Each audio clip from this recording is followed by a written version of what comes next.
안녕하세요. 네. 올해 4월 9일 날 또 소방 공무원 시험이 있었습니다. 지금은 이제 경체 그 학과 특채 문제에 대한 해설을 또 시작하도록 하겠습니다. 학과 특채 문제가 어, 예년에 비해서 약간 좀 어려웠던 문제였던 것 같아요. 그래서 난이도가 있는 부분이 꽤 있었고요. 제가 이제 분석해 본 바에 의하면 상중하로 나누면 상급에 해당이 되는 게 한 네 문제 정도. 이건 뭐 생각에 따라 다른데 맞추기 상당히 어려운 게 한 두 문제 정도 되고, 그다음에 또 조금 어렵다 싶은 게 포함해서 두 문제 더해서 한 네 문제 정도 되고요. 중급이 한 여섯 문제, 하급이 열 문제. 그래서 이런 정도의 비중인데, 그래서 이 부분에서 조금 예년보다는 약간 난이도가 높아졌다, 이런 생각이 듭니다. 자, 그러면 또 바로 1번 문제부터 들어가도록 하겠습니다. 자, 1번. 소방기원법 제3조 소방기관의 설치 등에 관한 내용이다. 가로 안에 들어가는 말로 옳은 것은. 자, 이건 이제 시도의 화재 예방 소방 업무를 위한 바로 소방기관의 설치에 필요한 사항은 무엇으로 정한다? 위임 규정을 물어보는데 소방기관의 설치는 대통령령이죠. 그래서 1번 정답이고요. 이 정도는 이제 기본적인 문제라고 할 수 있습니다. 그다음에 2번. 소방기원법의 및 시행령상 소방기술민원센터 최근에 바로 도입된 제도를 바로 문제화했습니다. 1번 민원센터 센터장 포함 18명 이내 맞고요. 2번 민원센터 기술 관련된 업무 소방청장 본부장이 필요하다고 인정하여 지시한 업무 바로 수행 업무 중에 하나입니다. 3번 민원센터장은 소방기술민원센터의 업무를 위하여 필요한 경우 관계기관의 공무원의 직원 파견 요청할 수 있다. 요청할 수 있다는 조항이 있기는 있는데 이건 민원센터 장의 역할이 아니고요. 바로 민원센터를 설립할 수 있는 소방청장 또는 본부장의 권한입니다. 그래서 3번 주어가 잘못됐고요. 4번 소방청장은 소방시설 공사 위험물 안전관리 관련 법령 해석 민원 종합적으로 처리하기 접수하여 처리할 수 있는 소방기술 민원센터를 설치 운영할 수 있다. 그래서 이건 뭐 기본적인 문장이 되겠습니다. 소방청장과 또는 본부장이 설치 운영권자입니다. 자, 다음 3번으로 갑니다. 소방기원법 및 시행령상 종합계획 수립. 종합계획 문제는 많이 출제가 되죠. 1번 소방청장이 수립한 종합계획 관계중앙기관장과 시도지사에게 통보하게 되어 있고 2번 시도지사는 지역의 특성을 고려하여 세부계획을 매년 수립하여 누구에게 제출한다? 보내준 소방청장에게 제출하는 거죠. 행안부 장관은 관계가 없습니다. 2번 정답. 3번 종합계획에는 소방 업무에 필요한 체계 구축, 소방기술 연구개발, 보급, 전문인력 양성 바로 포함되어야 할 사항에 규정되어 있고요. 4번 소방청장은 종합계획을 관계기관장과 협의를 거쳐 매년 10월 31일까지 그죠? 10월 31일까지 수립을 하게 돼 있고 시도지사한테 보내면 시도지사는 매년 12월 말까지 수립하게 돼 있습니다. 자, 4번 문제. 소방기본법 및 시행령상 비상소화장치 설치 대상 지역입니다. 이거 약간 어려울 수 있어요. 비상소화장치에 대한 그 규정 자체를 아느냐 모르냐의 문제인데 비상소화장치 설치 대상은 해설에 있는 것처럼 화재경계지구에 해당이 되는 경우와 시도지사가 설치할 필요가 있다고 인정하는 지역에 설치하게 돼 있어요. 그걸 알아야 맞출 수 있는 문제니까 조금 어려울 수 있었고요. 기억, 니은, 디귿은 다 위험물 저장 처리 시설 밀집, 석유화학 제품 생산 공장, 소방시설 등이 없는 지역. 이게는 바로 화재 경계지구 지정 대상 지역이니까 해당 사항이 있고 리얼번은 바로 시도지사가 설치가 필요하다는 지역이니까 이것도 맞아요. 결국은 다 옳은 질문이고 4번이 답이 되겠습니다. 자, 다음 5번. 소방기본법에 규정한 생활안전활동 옳지 않을까? 생활안전활동은 뭐 출제 빈도 상당히 높죠. 생활안전활동과 소방지원활동 비교하는 문제인데 여기도 마찬가지예요. 3번에 자연재해에 따른 급수배출 제설 지원은 소방지원 활동에 해당이 되기 때문에 정답이 되겠죠. 네. 그리고 1번에 위해 동물, 벌포획, 퇴치, 단전사고, 그 다음에 붕괴, 낙하, 고드름 등 이건 다 생활안전활동의 일종입니다. 6번 소방기원법에 따르면 자, 소방청장, 본부장, 서장은 화재 예방 등을 위하여 행안부를 정하는 바에 따라 소방안전 훈련 교육을 실시할 수 있는데 그 대상을 물어보는 거죠. 2, 3, 4번이죠. 유치원 유아, 초중등학교 중등교육법에 따른 학생, 고등학교까지의 학생이죠. 영유아 보육법 어린이집 영유아입니다.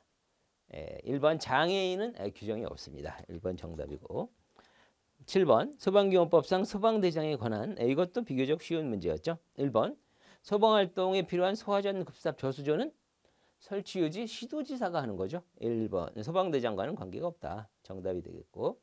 그다음에 2번에 소방활동 긴급 출동할 때 통행 방해되는 주차, 정차, 제거 이동.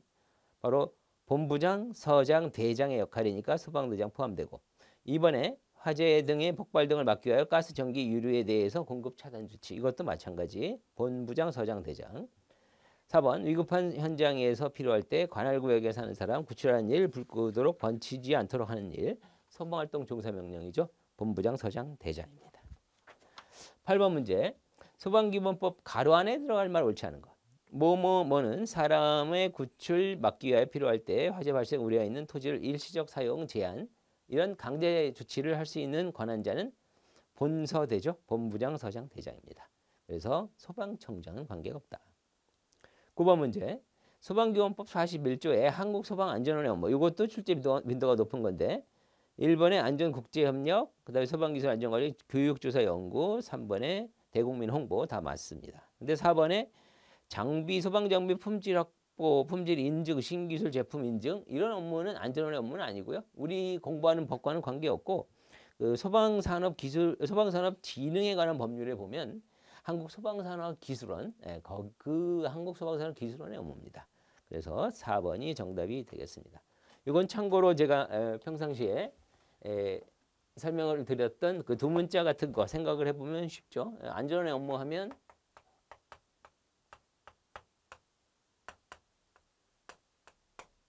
제가 이런 식으로 설명을 하는데 교조, 연관, 홍익국정. 그래서 우리 해설에 안전원의 업무 중에 1번에 있는 소방기술 안전관리 교육, 조사, 연구. 그 다음에 2번에 있는 간행물 발간. 그 다음에 3번에 대국민 홍보. 그 다음에 4번에 행정기관 위탁 업무. 나머지 소방안전 국제협력과 정관에 더하는 사. 이렇게 됩니다. 그래서 소방관계법규는 두 문자를 잘 활용하면 상당히 정확하고 빠르게 맞출 수가 있죠. 10번 문제 가보겠습니다. 이 벌칙 기준인데 벌칙 기준은 좀 난이도가 높은 상급에 해당되는 문제입니다. 정당한 사유 없이 물의 사용이나 수도 개폐 사용 조작을 하지 못하거나 방해한 자 100만 원 이하의 벌금 맞고요. 이번 정당한 사유 없이 현장에 도착할 때까지 사람 구출하거나 불을 꺼지고 번지지 않도록 하는 조치를 안 했다? 100만 원 이하의 벌금 맞습니다. 다음 3번 불장난, 모닥불, 흡연, 화기, 풍등, 소형 열기구 날리기, 화재 예방상 위험하다고 인정되는 경우 명령에 따르지 않거나 방해. 200만 원의 벌금 이거 맞고요. 4번이 답인데 화재 재난 위급한 상황 위험할 것을 인정할 때 구역 있는 사람에게 밖으로 피난 명령을 내렸는데 위반했다? 200만 원이 아니고 100만 원 이하의 벌금으로 되어 있습니다. 그래서 4번이 정답입니다. 이건 100만 원, 200만 원의 이 편차라서 정확하게 기억을 안 하면 좀 상대적으로 맞추기 어려웠던 문제였습니다. 11번 소방시설법 화재 안전정책 기본계획입니다. 이건 비교적 쉽게 나왔죠. 1번 국가는 기본계획을 10년 아니죠. 5년마다 하게 돼 있고요. 그 다음에 2번 소방청장 매년 시행계획 만들고 그 다음에 기본계획, 시행계획, 세부 시행계획은 대통령령으로 정하고 그 다음에 소방청장이 기본계획 시행계획을 위하여 필요하면 관계중앙장과 시도지사에게 자료 제출 요청 권한이 있습니다. 자, 12번 소방시설법 4조 3항에 대한 내용 가로 안에 들어갈 말. 자, 이것도 그동안 많이 나왔던 문제입니다. 소방청장, 본부장, 서장이 소방특별조사의 대상을 선정하지만 소방특별조사위원회를 구성할 수 있는 사람은 그중에 딱 한 명이죠. 소방본부장입니다. 3번이 답이고요. 13번 소방시설법 및 시행령상 중앙소방특별조사단 편성 운영입니다. 1번 특별조사단은 단장을 포함해 21명 이내의 단원으로 성별 고려하여 구성 맞고요. 2번 소방특별조사를 위하여 소방청장은 상시 중앙특별조사를 편성 운영해야 된다. 이거 틀렸죠? 필요한 경우에 편성 운영할 수 있다. 그래서 임의기구다. 제가 기본 강의 중에 많이 강조를 드렸는데 이거 틀린 지문으로 해서 출제가 됐습니다. 필요한 경우에 할 수 있다. 3번 중앙조사단의 단원 중에서 소방청장 임명 위촉하고 그 다음에 4번 소방공무원은 바로 단원에 임명 위촉될 수 있는 사람 중에 하나로 규정을 두고 있습니다. 다음 문제 14번 소방시설법 시행령상 수용인원의 산정 방법. 자, 수용인원 골라내는 계산해내라는 문제죠. 일종의 계산 문제인데 바닥 면적이 95제곱인 강의실이다 라고 되어 있고요. 가로 부분은 바닥 산정할 때 건축법에 따른 계단, 화장실, 바닥은 포함되지 않고 계산 결과 소수점 이하는 반올림한다. 이런 단서까지 달아놓긴 했는데 이 문제에서는 단서가 적용될 일이 없었기 때문에 별로 무의미한 문제였어요. 일단 제일 중요한 건 뭐냐면 강의실이죠. 강의실일 때 얼마당 한 명씩 하느냐. 1.9 제곱미터로 나눈다. 그죠? 요거만 알면 되는 거예요. 그래서 바로 여기 나와 있는 95 제곱에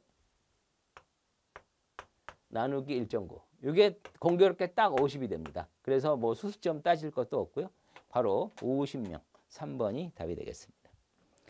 자, 넘어가도록 하겠습니다. 그래서 여기서는 이제 강의실 나왔으니까 1.9로 나누고 밑에 이제 법령 제가 적어 놓은 것 중에 예를 들어서 강의실, 교무실, 상담실이 아니라 2번에 나번에 있는 것처럼 강당 문화집회시설 같은 게 나오면 4.6으로 나눠야 되잖아요. 그죠? 이런 것들을 캐치하는 게 중요한 포인트입니다. 15번 소방시설법 시행령 15조의 별표 5의 소방시설 중 재현설비 설치 대상 바로 안에 들어갈 말. 네. 지하가 터널을 제외한 지하가 연면적 기준 1천 기준이고요. 1,000제곱. 그 다음에 문화집회, 종교운동, 무대부의 바닥면적은 200제곱 기준입니다. 그리고 문화집회, 영화상영관 하면 수용인은 100명이죠.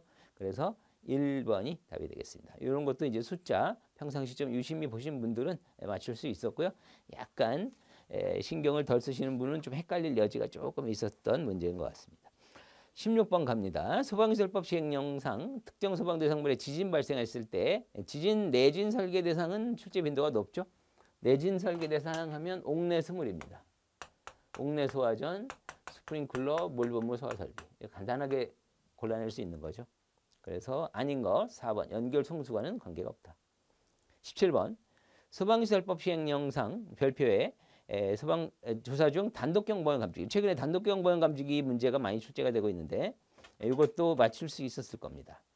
숫자는 근데 비슷했기 때문에 그 쓰여진 단어 대상물이 헷갈릴 수는 있었어요. 먼저 1번 숙박시설 600 미만 맞고요. 2번이 답이죠. 어린이회관은 규정이 없습니다. 400 미만은 뭐다? 유치원이에요. 400 미만의 유치원이 규정이 돼 있을 뿐이고 어린이회관은 관계가 없으니까 2번 답이고. 3번 연면적 1000 미만의 아파트 등 맞고요. 그다음에 교육 연구 그다음에 수련시설 내 합숙소 기숙사는 2000 기준입니다. 그래서 2번 정답이 되겠습니다. 자, 18번 소방시설법 시행령상 17조 특정 소방대상물 증축 용도 변경 시 기준 적용 특례에 관한 내용입니다. 이거는 기본적인 원칙이 뭐고 예외가 뭔지를 알아야만 맞출 수 있고요. 그래서 정확하게 이 논거를 좀 알고 있는 분은 쉬운데 그렇지 않으면 약간 어려울 수 있었어요. 1번 기존 부분과 증축 부분이 건축법 시행령에 방함은 방하셨도록 시행령 46조 1항 2호입니다. 이게 예전으로 말하면 각종 방화문에 해당이 되고요. 지금 이제 새로 바뀐 건축법 시행령이 바뀌었고 그 바뀐 조항에 따르면 60분과 60분 플러스 방화문에 해당이 되는 그런 방화문 방하셨도록 구획이 되어 있는 경우. 그다음에 기존 부분에 대해서 증축 당시에 소방시설의 설치에 관한 대통령 기준을 적용하지 않는다. 이거는 이제 원칙을 아셔야 돼요. 증축이 되면 기존 부분을 포함하여 건물 증축된 부분과 기존 부분 전체에 대하여 증축 당시 기준에 따른다. 일단 기본적으로 이게 원칙이에요. 근데 이것처럼 이게 각종 방화문이나 자동 방화 셔터를 구획이 돼 있으면 기존 부분은 원래대로 내버려 두니까 기존 부분에 대해서는 증축 당시 기준에 따르지 않는다. 그래서 이게 원칙이고 그 다음에 이 지문에 나온 게 예외 규정이에요. 구분이 되니까 예전 거는 그냥 내버려도 된다. 이런 개념입니다. 자, 그 다음 2번. 자동차 생산 공장 등 화재 위험이 낮은 대상물 캐노피를 설치하는 경우 기존 부분에 대해서 증축 당시에 설치에 관한 경우 적용하자. 이것도 바로 예외 중에 하나고요. 이것도 이제 상대적으로 간단한 시설물이고 화재 위험이 낮기 때문에 예외입니다. 그 다음에 3번. 특정 소방 대상물 구조설비 화재 연소 요인이 적어지거나 피난 화재 진압이 쉬워지도록 변경이 됐을 경우 특정 대상물의 전체에 대하여 용도 변경 전에 적용되던 기준을 적용한다. 이거 옳은 지문입니다. 이건 뭐냐면 아까는 이제 증축에 대한 얘기였고 용도 변경은 이제 규정이 다른데 용도 변경은 원칙이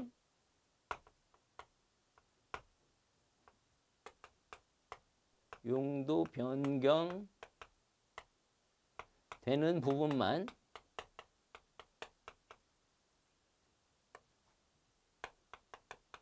용도 변경 당시의 기준에 따른다. 이렇게 돼 있어요. 그러니까 기존 부분은 건드릴 필요 없다. 이런 이게 원칙이에요. 근데 지금 이 지문처럼 이러이러이러한 이유로 화재 위험이 낮아졌다. 그러면 예외 규정. 예외는 전체를 이전 기준, 예전 기준에 따른다. 네, 이게 이제 예외 규정입니다. 그래서 3번 지문 옳고요. 4번 보면 문화집회, 공연장, 집회, 관람, 판매, 운수, 창고, 물류터미널 불특정 다수인이 이용한 것이 아닌 근무자만 이용하도록 변경됐다. 그럼 상대적으로 화재 위험이 낮은 거죠. 불특정 다수인이 운영하다가 일정한 근무자만 이용했으면 더 안전해졌다 이거예요. 그때는 여기 예외에 해당이 됩니다. 용도 변경되는 부분만 용도 변경 당시 기준 적용하는 게 아니라 이건 원칙이고 어떻게 한다? 전체에 대하여 용도 변경 이전의 기준을 적용하게 돼 있는 거죠. 예. 그래서 4번이 정답이 되겠습니다. 이거는 이제 증축과 용도 변경 시 원칙 규정과 예외 규정을 알아야만 헷갈리지 않을 수 있으니까 잘 챙기셔야 되겠고요. 19번 문제. 자, 소방시설법 및 시행령상 특급 안전관리 대상물 관리자로 선임될 수 없는 사람. 요거는 어느 정도 준비가 돼 있는 분들이 많았을 거라고 생각이 듭니다. 일단 1번 소방기술사 관리사면 바로 특급 관리자가 될 자격이 있고요. 이번에 소방공무원은 20년이어야 되죠. 10년 가지고는 소용없습니다. 20년 이상일 때는 인정을 해서 20년 이상이면 바로 특급 관리자가 될 수 있고 10년 이상일 때는 특급 시험에 응시할 자격이 있을 뿐이지 바로 관리자로 선임되는 건 불가능합니다. 시험에 합격을 해야만 되는 거예요. 2번 정답이고 3번 소방설비기사 자격 같은 경우 5년 이상 1급 경력. 그 다음에 4번에 산업기사는 경력이 더 필요하죠. 7년 이상 1급 경력입니다. 그래서 2번이 답이 되겠습니다. 자, 다음 20번 문제. 소방시설법 시행령 별표시배 과태료 부과 개별 규칙입니다. 이게 약간 또 어려워가지고 상급 문제에 해당이 됩니다. 1번 소방시설 설치하지 않는 경우 바로 설치하지 않았다. 이거 옳은 거 오르죠인데 않았을 때는 과태료 300만 원 이하고요.